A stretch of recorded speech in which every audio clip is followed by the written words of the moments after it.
Hello everybody and welcome to Spiritual Awakening 101. My name is Jerry Yakov and I'm your host. And today the topic for this episode is purpose.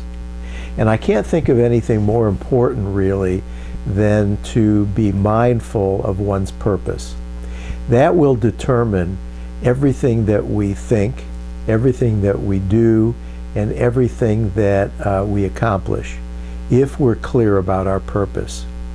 Now, consistent with the title of this show, Spiritual Awakening, I would say that our purpose has to be a spiritual one. And having said that, spiritual purpose is an individuated matter.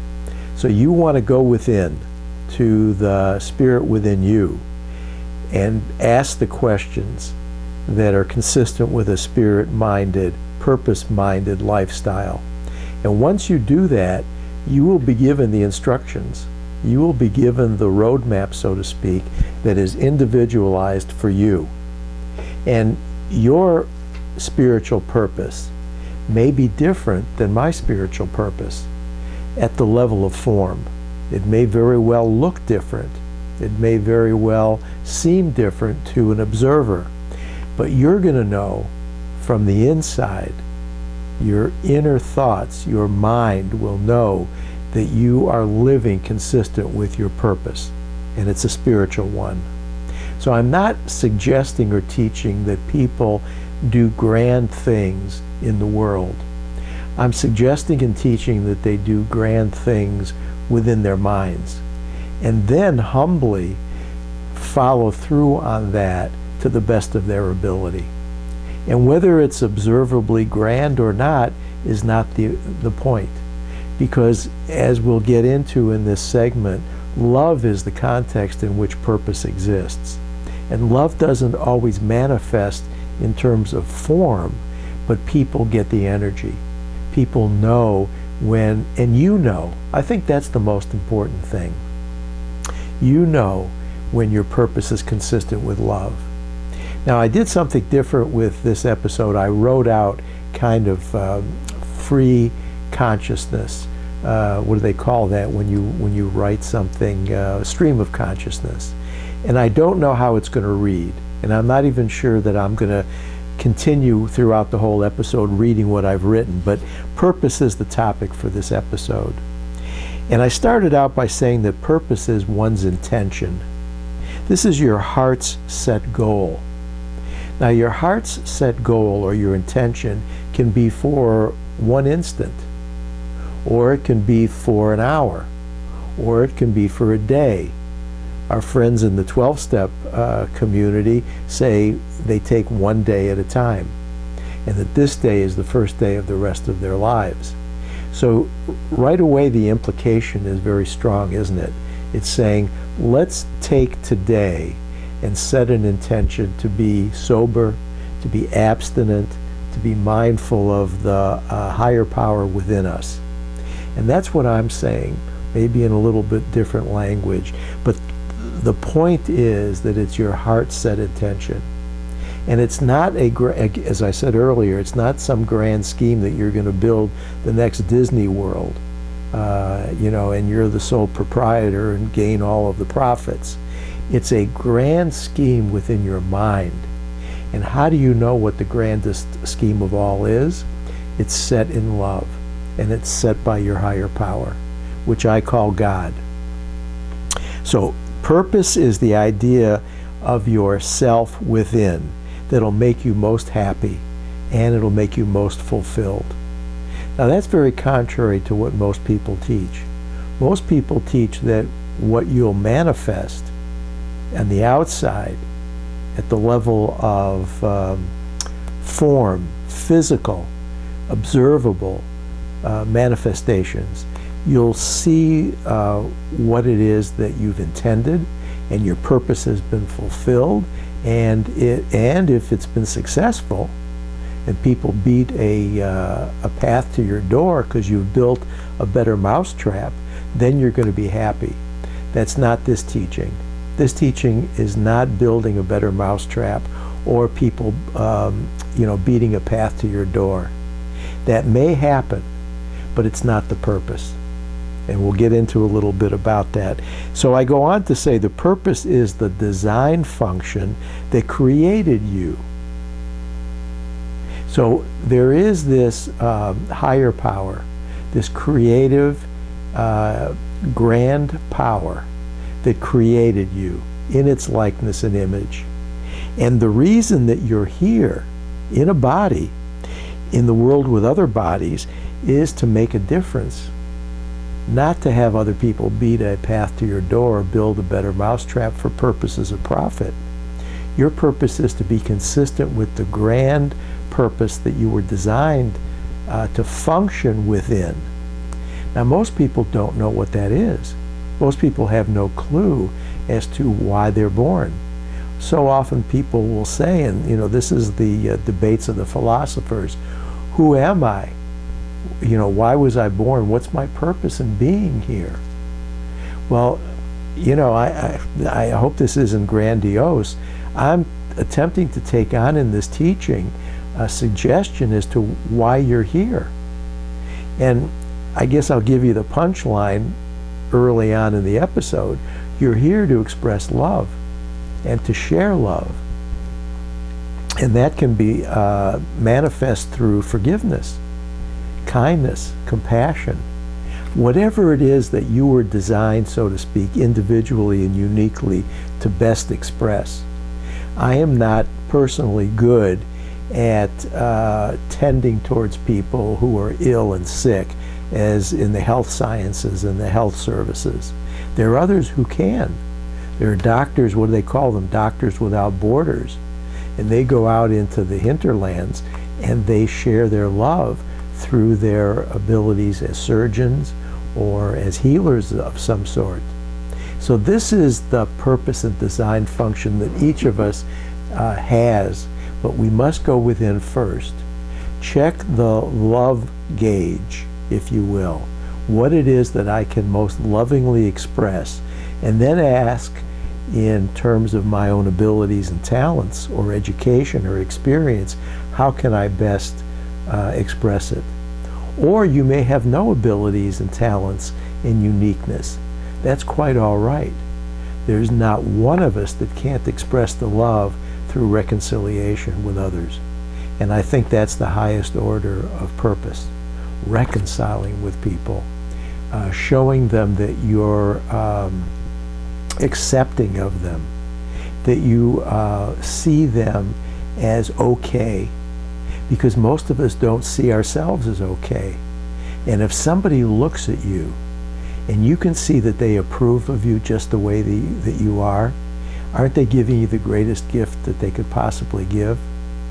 So purpose at its greatest is set in a loving state of mind. It is so loving that regardless of the results on the outside, it makes you shine on the inside. It fulfills the utmost hopes and aspirations of one who is ready to think mindfully about why and what one is doing at every moment. Every project, every thought, every belief, every task that you undertake. What is my purpose? How am I expressing the love? How am I most joining with other people in a loving, compassionate way? So the purpose of life is and has to be very simple. Because it's whole and complete, it's uncomplicated. It's only when there's confusion and complications and the split mind has all these different opinions and people are giving one another advice that it gets very complicated. So purpose and love are very simple because it is whole and complete and it is God-given. So the purpose of life is to fulfill your destiny, to be as a God, to be as a Buddha, to be as a light and a star, because you're interconnected with everything. And because you're interconnected with everything, your purpose gets fulfilled.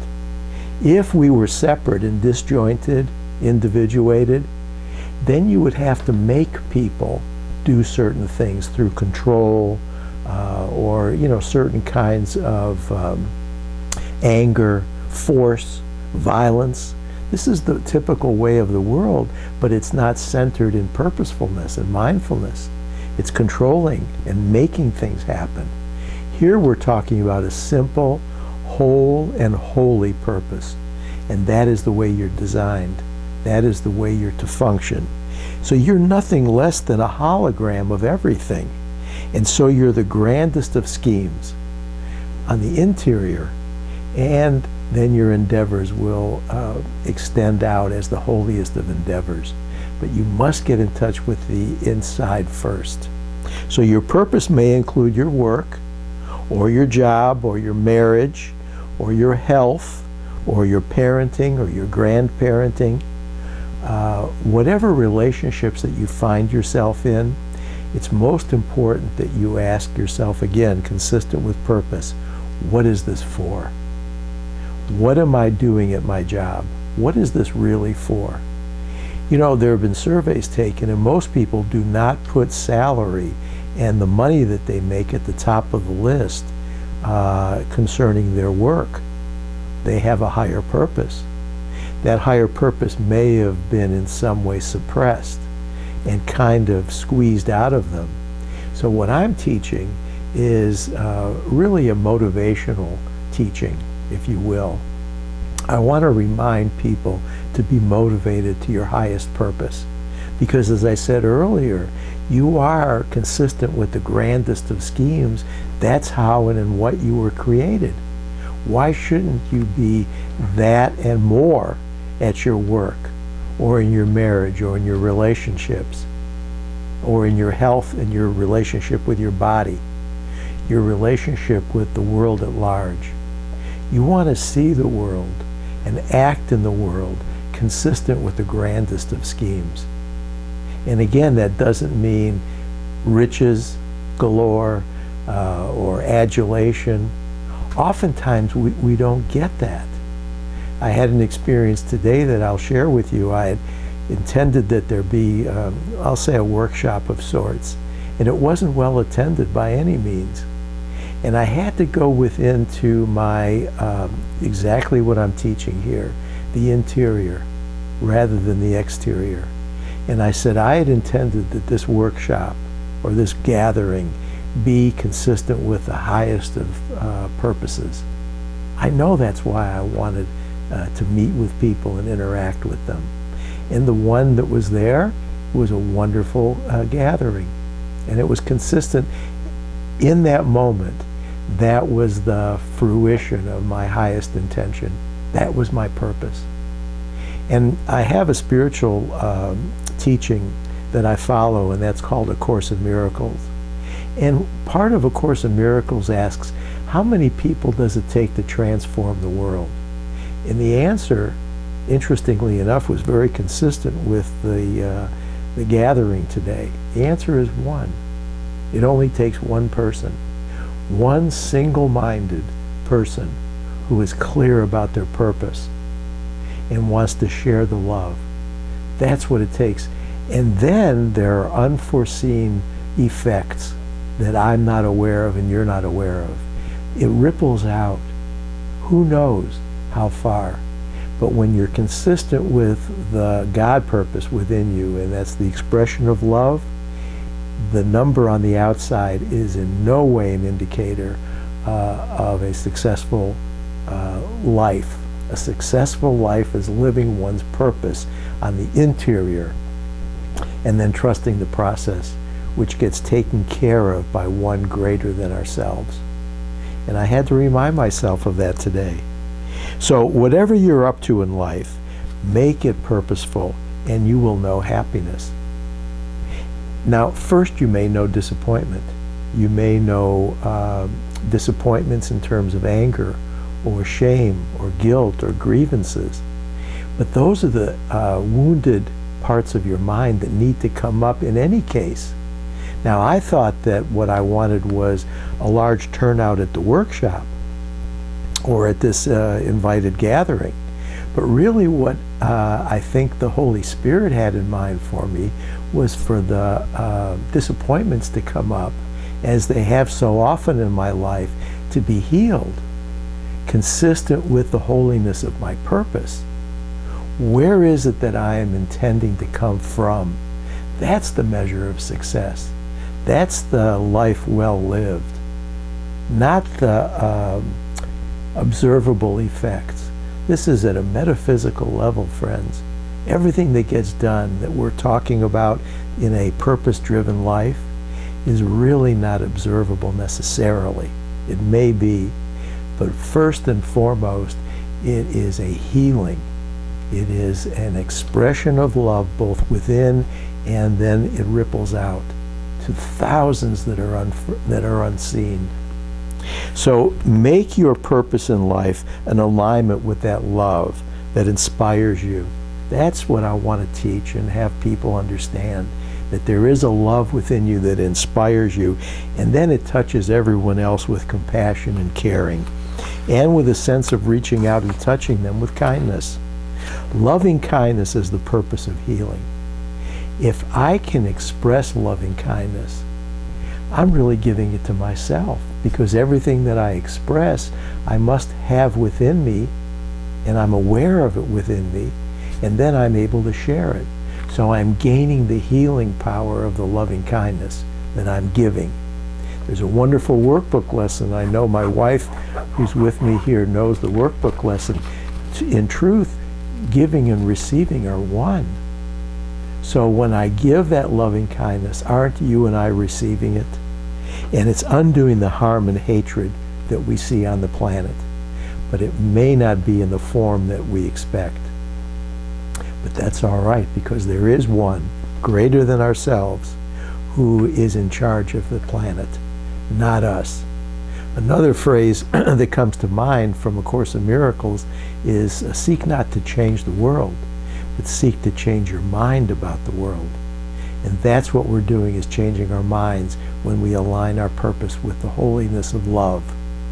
So ask whenever you're about to do something, what is this for?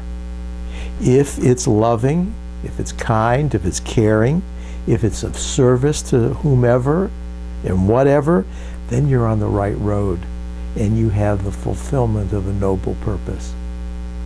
Regardless of the outcome, in the world of form, the physical universe, you will be the better for it if you have planned with the purpose of loving, caring, spiritual intention. That's all that's ever expected of anyone. Not changing the world on the outside. Not all of us really have incarnated with a karma to be a world leader and on the world stage. That isn't the point. I don't think that most world leaders that I'm aware of really have the teaching in mind that we're talking about. It's too much politics. It's too much agreement as to what's allowable in the world. What you and I are talking about is pushing the envelope way beyond what's allowable in terms of the world. The world doesn't tolerate unconditional love. The world is based and premised on the whole idea of tit for tat. What is it in it for me, and I'll give for you. And this is really a recipe for the frustrations and the unfulfillment that we all experience. So it has to be an intention to give unreservedly. It has to be an intention to give unconditional love. So much of this purpose-driven life is never seen on the outside. Its results are on the inside, and that's where the difference is eternal, permanent, and transformational. Now I want to make this point very clearly. Anything that you're intending simply to make a change in the outer world changes, and eventually it either dies or it disintegrates. So we're focusing here on the real possibilities of transformation. And that's the kind that changes your karma. It changes your afterlife. It changes your wholeness of your heart and your soul. And you know that that's not always observable, except on the inside. You will know the fruits of your labor. And those who are similarly inclined will recognize their own, and they will see you similarly. But if you don't see it, you know you'll feel it and you'll sense it, and eventually it will be manifested on the outside in some form or fashion. But that's not our responsibility. I want to make this so clear for myself and for everybody who may be listening or watching. The outside manifestation is not our responsibility. The only true choice we have as decision makers with intentionality and purposefulness is to make a decision for love within. Then the manifestation is the responsibility of some force that I can't explain. It's beyond words, so to speak. I call it love. You may call it something else. But in terms of explaining and diagramming it, it's not possible.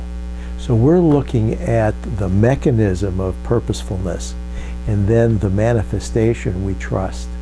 You're all familiar with the expression, trust the process. I'm talking about the process here. And then trust it. Put it in gear. Put it in motion. I'm reminded of the mindfulness trainings in the Buddhist tradition. Here we're urged to respect life, respect the feelings of others, honor their right to dignity and freedom, and we're to see them as our equals, no matter what the outside differences that are meaningless on a grand scale of things. The outside differences are nothing. They're illusory. So when we awaken to the Buddha or Christ nature of all our friends in the universe of souls, we know the true purpose is fulfilled, and we're honoring them with love. What would you do with a Christ or Buddha soul but honor them with love? Wouldn't you? And you want to remember that you too are to be honored. That's a purpose-driven life. So respectfulness and kindness. This is the underpinning of the purpose-driven life. So we have a set of principles to guide us. I talked about the Buddhist tradition, the Eightfold Path, the Four Noble Truths, the five mindfulness trainings. In the Judeo-Christian world, we have the Ten Commandments, the Golden Rule. This is a perfect example of how to live true to one's purpose. You treat others as you would have them treat you. Now we're getting down to the particulars of a purpose-driven life. Treat others as you would have them treat you, lovingly and kindly. Love your neighbor as yourself. How simple in statement, but how difficult sometimes in operation. So we need to practice that. And that's what I'm talking about in this teaching, is practicing the Golden Rule. So my best suggestion for you in terms of this purpose and the means and so forth that we're looking at here is find a path of guidance. Buddhism, Judaism, Christianity, mysticism, Hinduism, Taoism, whatever it is that you don't have to reinvent the wheel. You're going to find a set of principles, and a set of principles that's taught by a master teacher, an awakened soul, a holy teacher of the highest, and then follow that teacher. Devote your days and nights to the fulfillment of their purpose for you, which is the same as for all sentient beings. These advanced awakened teachers are within our minds, and some of them within our view physically, but not often. Mostly they're within our minds as the memory of heaven, if you will. And they're teaching us through these commandments and these mindfulness trainings. And the Bhagavad Gita. This is another example of a holy book. So to know peace, to know love, and to know immortality, you must be in alignment with these teachers and with these guidelines. I can't teach it in the abstract. You must find a set of principles. Here's an example, and I'm taking this from a Jewish textbook. This is called The Gates of Prayer from the Jewish tradition. It says, these are duties whose worth cannot be measured. So we're talking about intentions and actions. These are duties whose worth cannot be measured. Honoring one's father and mother. Acts of love and kindness. diligent pursuit of knowledge and wisdom, hospitality to strangers, visiting the sick, celebrating with bride and groom, consoling the bereaved, praying with sincerity, and making peace where there is strife. This reconciliation, this devotedness to kindness and compassion, and making peace where there is strife. So I wanted to use that example from the prayer book in the Jewish tradition. So again, if you have to get up early every morning to make this purpose real, do it. If you have to devote your midday to the devotion of a higher power, do it. If you have to stay up later at night just to remember the Holy One, then do that. Practice throughout your days and nights. Make it a lifelong ideal that is being lived every moment with every thought. And I want to give particular gratitude to my wife, because I've been watching her and witnessing her doing the getting up early every morning and practicing her spiritual path and purpose. And then I've seen her stay up late at night to remember the Holy One in her particular practice. And she's making it an ideal that she is living every moment. And I'm truly, truly inspired. So this is the nature of the purposeful life that we're talking about. Now, on the outside, her life hasn't observably changed. Same job, same husband, same family, seemingly some of the same challenges. But it's not overdoing it. Devoting your mornings and your days and your evenings to what we're talking about. Because if you ask your higher power, the one you call God, to guide your steps, much like a beginner who's learning to play a musical instrument or play a sport, you will make progress. And as long as you remember to hold on to your purpose and make it your reason for living, your life will be a conscious expression of your purpose. And you are able to think with the same reasoning power that God has instilled with you. Don't settle for less. You're worth it. And if you're able to remember this greatness that you are, once that happens, you'll remember the greatness that others are, no matter what their so-called position in life. Well, I don't have much time left, and I'm almost to the end of my prepared talk here. So I just want to say all of this is within your grasp, but it must be your purpose to be consistent with your design, your function. And I pray that you have the wherewithal and the guidance to do that, as I have discovered in my life. Thank you for joining us, and namaste, shalom, and peace. We'll see you next time.